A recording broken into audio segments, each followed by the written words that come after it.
Ça y est, tu t'es décidé et t'es impatient de passer à Linux. Dans cette vidéo, je t'explique d'abord comment sauvegarder toutes tes données de Windows avant de basculer dans Linux. Si t'es pas encore à l'aise avec Linux, pas de souci, tu peux aller voir ma première vidéo. Je te mets le lien en description. C'est super important de sauvegarder tes données avant de passer à Linux parce que l'installation de Linux sur un PC existant va effacer l'entièreté du disque dur. Donc il n'y aura pas de retour en arrière. Tu ne pourras pas revenir avec Windows, avec un recovery ou une restauration. Ce sera impossible. Donc il vaut mieux bien sauvegarder ses données, ses paramètres, ses mots de passe, etc. avant de démarrer l'installation Linux. Cependant, je ne peux pas être tenu responsable pour la perte de tes données, donc fais bien attention et vérifie 2 fois pour être sûr que tu n'as rien perdu et que tu peux tout retrouver une fois que tu seras passé à Linux. La bonne nouvelle, c'est qu'en quelques minutes, je vais te montrer comment sauvegarder tes paramètres Windows, tes mots de passe, tes favoris et tes fichiers. Et pour ça, je te propose 2 méthodes. La méthode locale, où tu vas tout stocker sur un disque dur, et puis une méthode, peut-être que d'autres n'aimeront pas, mais la méthode où on va tout stocker dans le cloud en synchronisant son compte avec Windows et avec Google par exemple. Je vais commencer par la méthode locale. On va stocker toutes tes données de ton Windows vers un disque dur externe. La seule chose dont tu as besoin, c'est un disque dur externe. Tu trouves ça dans le commerce assez facilement. Tu branches sur ton port USB et tu peux ouvrir ton explorateur de fichiers. Tu cliques ici sur ce PC et tu verras 2 disques. Le disque C qui est le disque interne de ton ordinateur et le disque F qui est le disque dur externe que tu as placé. Alors ce qui est important, c'est que tu vas stocker des données de ton disque interne vers ton disque externe. Donc il faut que le disque externe soit plus grand que le disque interne. Pour stocker les données, on va aller sur le disque C, dans Utilisateur ou User si ton Windows est en anglais. Et ici, tu retrouves tous tes utilisateurs. Ici, j'ai créé un utilisateur qui s'appelle Je t'explique. Tu prends ce répertoire-là, tu le sélectionnes avec le bouton de gauche et tu le glisses tout simplement dans ton disque externe et tu attends. Et il va démarrer la copie vers le disque externe. Alors bien entendu, il va te demander de vérifier que tu as le droit de faire ça. Tu cliques simplement sur continuer et la copie est partie. Alors pendant qu'il copie, je te montre en vitesse ce qu'il va copier. Si tu cliques ici, hop, tu vas voir qu'il va copier les données d'applicatifs. Il est possible que tu ne vois pas ce répertoire-là parce que c'est un répertoire caché. Les choses importantes, c'est documents, favoris. Ici, moi, je suis synchronisé avec OneDrive. Tu vois que mon OneDrive inclut le bureau, le document, les images, les vidéos, etc. La durée dépendra du nombre de fichiers que tu as copiés et la vitesse de ton disque dur externe. En attendant qu'il copie, je veux aussi te montrer d'autres choses que tu peux récupérer localement. Ce sont les paramètres de tes explorateurs Internet. Moi, j'utilise Edge et Chrome. Je viens d'ouvrir Edge pour copier les paramètres importants, c'est-à-dire les favoris et les mots de passe. C'est très facile. Tu cliques ici sur les 3 petits points. Tu vas dans Favoris, de nouveau 3 petits points. Et tu cliques ici sur Exporter les favoris. Il va te demander un endroit pour les sauver. Tu choisis évidemment le disque dur extérieur et tu mets Enregistrer. L'autre chose importante à stocker, ce sont tes mots de passe. Et donc de nouveau, tu cliques sur les 3 petits points. Tu vas ici dans Paramètres. Sur ta gauche, tu vas trouver Mot de passe et remplissage automatique, Gestionnaire des mots de passe Microsoft.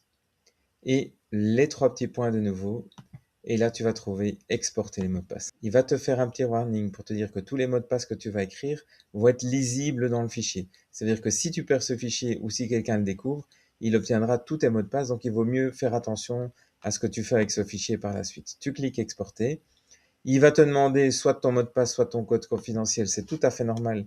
Il veut s'assurer que c'est bien toi qui es sur l'ordinateur en train de faire ça.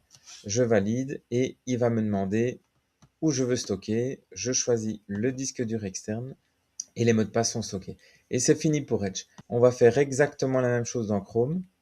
Tu ouvres Chrome, tu cliques sur les 3 petits points, tu vas dans Favoris et Liste, tu descends dans Gestionnaire de favoris, les 3 petits points, Exporter les favoris, tu choisis ton disque dur externe et tu enregistres. Même chose pour les mots de passe, les 3 petits points.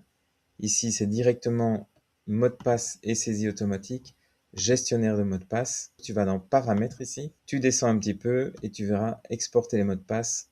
Tu cliques télécharger le fichier. Il te demande de nouveau de confirmer que c'est bien toi qui es en train de faire ça. Il va me demander où je veux le stocker, le disque dur externe et c'est parti. Alors si tu veux voir ce que ça représente, on va aller voir sur le disque externe. Tu as ici un fichier mot de passe Chrome et mot de passe Edge. Si je l'ouvre avec un bloc-notes, tu vas voir le contenu du texte séparé avec des virgules, donc c'est très lisible. Le petit nom du mot de passe, le site web concerné, le nom du login, la virgule et le mot de passe. Ici, je n'en avais pas mis, donc c'est vide. Et éventuellement une note. Pour les favoris, c'est la même chose. C'est des fichiers HTML. Donc, si je prends celui de Edge, je vais retrouver des favoris. Alors, c'est des fichiers que tu pourras réimporter dans Linux. Donc, c'est très pratique. Il ne faudra pas tout recopier à la main. Tu pourras simplement les réimporter dans Linux avec une procédure tout à fait équivalente. Ça, c'était la première méthode. Tout est en local. Tu peux retirer ton disque dur. Tu vas chercher ici en bas le petit icône avec la clé USB. Tu cliques dessus et tu fais éjecter ton disque dur. Comme ça, tu t'assures qu'il n'y a pas de problème de sauvegarde et tu peux enlever l'USB et tu gardes ça bien en sécurité puisque tous tes mots de passe sont là-dedans et n'importe qui peut les lire.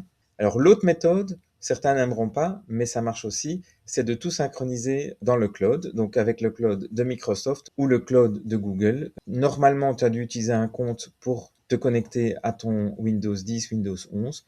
Donc ce qu'on va faire, c'est qu'on va ouvrir ici, dans la petite fenêtre, tu tapes compte, tu iras dans gérer votre compte.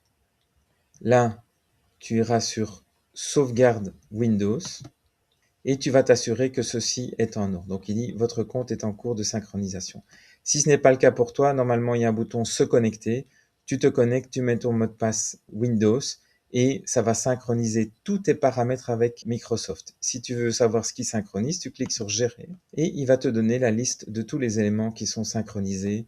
Alors, ça te permet, si un jour tu repasses à Windows et que tu te connectes avec le même compte Windows, il va récupérer ta liste des applications, tes paramètres, des mots de passe enregistrés, etc., etc. De nouveau, c'est comme tu veux. Si tu veux pas synchroniser, c'est pas grave.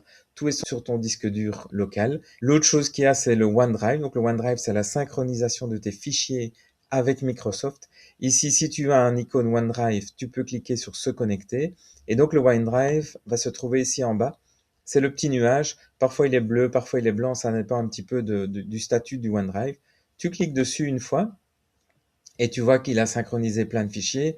Tu cliques sur la roue crantée, tu choisis paramètres, et là tu verras synchronisation et sauvegarde, sauvegarde des dossiers PC importants en OneDrive, tu cliques sur gérer la sauvegarde, et là il fait un petit scan pour calculer la quantité de données qu'il y a à sauvegarder. Attention que sur le compte gratuit de Microsoft, tu n'as droit qu'à 5 gigas. Donc si tu as plus que 5 gigas quelque part ici, tu devras probablement désélectionner. Souvent c'est au niveau des vidéos, de la musique qu'on dépasse les 5 gigas, parfois les images. Et donc là, il faudra désélectionner ce répertoire-là et t'assurer que tu as fait une copie locale sur le disque dur qui est bien viable. Une fois que tu as tout coché, tu fais fermer. Et si tu veux savoir où en est la synchronisation, tu cliques sur le petit nuage ici en bas et tu regardes si il est en train de synchroniser des choses. Si ça bouge pas, c'est que c'est synchronisé. D'ailleurs, il le dit ici, vos fichiers sont synchronisés. Ça, c'était pour tes fichiers. Donc, ça veut dire que maintenant, tous tes fichiers qui se trouvaient sur ton bureau, sur tes documents, images, vidéos, tout ça se trouve dans le OneDrive. Attention, je t'ai proposé des méthodes pour sauvegarder les fichiers qui sont aux endroits habituels. Si tu as stocké des fichiers à d'autres endroits, ça, il faudra que tu cherches où ils se trouvent et les récupérer. C'est ta responsabilité. L'autre chose qu'on peut synchroniser avec le cloud, ce sont les paramètres de Edge et de Chrome. Donc, même chose, j'ouvre Edge. Ici, tu vois le petit bonhomme. Normalement, il est synchronisé, mais si ce n'est pas le cas, tu verras ici qu'il n'y a pas ton compte. Dans ce cas-là, tu peux créer un profil. Moi, mon profil, il est actif et je vois que la synchronisation est active. Si ce n'est pas le cas chez toi, tu peux l'activer en poussant sur ce bouton. Et si tu cliques dessus, il va te dire exactement ce qui synchronise. Et tu vois ici la liste de ce qui synchronise, les favoris, les paramètres, des infos, les mots de passe, etc., etc. Ça veut dire que si tu ouvres Edge sur un autre PC et que tu connectes ton compte au profil, toutes ces données-là vont être récupérées sur cet autre PC. Que ce soit un PC Windows, Mac ou Linux, ça n'a aucune différence, c'est lié à Edge. Même chose pour Chrome, tu ouvres Chrome, tu cliques sur le petit rond ici ou le petit ovale, tu vois que j'ai mis mon compte Google, tu vois que la synchronisation est active. Si ce n'est pas le cas pour toi, il y a un bouton pour activer la synchronisation. Et si tu cliques dessus, il va t'expliquer tout ce qui est activé au niveau de la synchronisation. Tu cliques ici, gérer les contenus que vous synchronisez. Moi, j'ai tout sélectionné, mais tu vois, favoris, historique, etc., etc. Donc, ça veut dire que si tu branches ton compte sur un Chrome, sur un autre PC, que ce soit Mac, Linux ou Windows, il va récupérer toutes ces données-là sur ton autre PC. Et si tu as plusieurs PC, tu vas retrouver les mêmes données sur tous les PC en même temps. Voilà, maintenant toutes tes données sont en sécurité, soit dans le cloud, soit sur un disque dur externe. Moi, ce que je te propose, c'est quand même de vérifier que tu sais bien lire ton disque dur externe sur un autre PC. Et si tu veux vraiment être très prudent, tu verras que quand on va installer Linux, il y a moyen de tester Linux sans l'installer directement. Comme ça, tu peux encore revenir en arrière si Linux te plaît pas. L'idéal, c'est de récupérer un vieux PC, 5-6 ans, que tu n'utilises plus, mais sur lequel tu peux installer Linux. Et comme ça, tu pourras aller jusqu'au bout du processus, voir si ça te plaît, si ça te plaît pas. Et tu touches pas à ton PC principal. C'est dans la vidéo suivante. Je sais que tu es impatient. On y va, on installe Linux. Alors, n'hésite pas, abonne-toi, mets un like et à bientôt.